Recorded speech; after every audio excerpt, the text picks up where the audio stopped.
আমি গুঁড়ি কচু আলু দিয়ে পোনা মাছ রান্না করব। গুঁড়ি কচু আলুটাকে সিদ্ধ করে রেখেছি আর মাছটাকে তেল নুন হলুদ মেখে রেখেছি।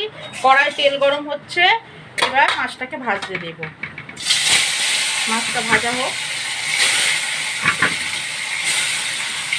মাছটা ভাজা হয়ে গেছে, এবার তুলে নেব।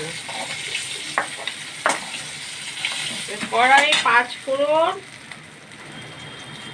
আর শুকনো লঙ্কা কাঁচা লঙ্কা ফোড়ন দেব। ফোড়নটা হোক। এবার পেঁয়াজ কুচানোটা দিয়ে দিলাম, দিয়ে ভাজবো।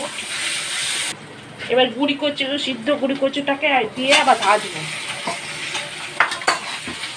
এবার সিদ্ধ আলুগুলো দিয়েও ভাজবো।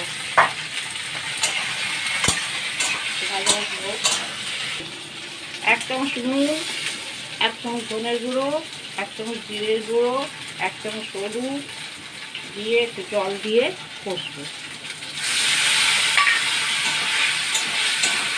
কষা হয়ে গেছে, এবার জল দেবো।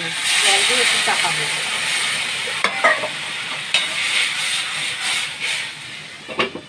এবার সবজিগুলো সব হয়ে গেছে, এবার মাছটা দিয়ে একটু ফোটাবো। মাছটা ফুটে গেছে, এবার আমার ঝোলটা হয়ে গেছে, গুঁড়ি কচু আলুর ঝোল। এবার নামাবো।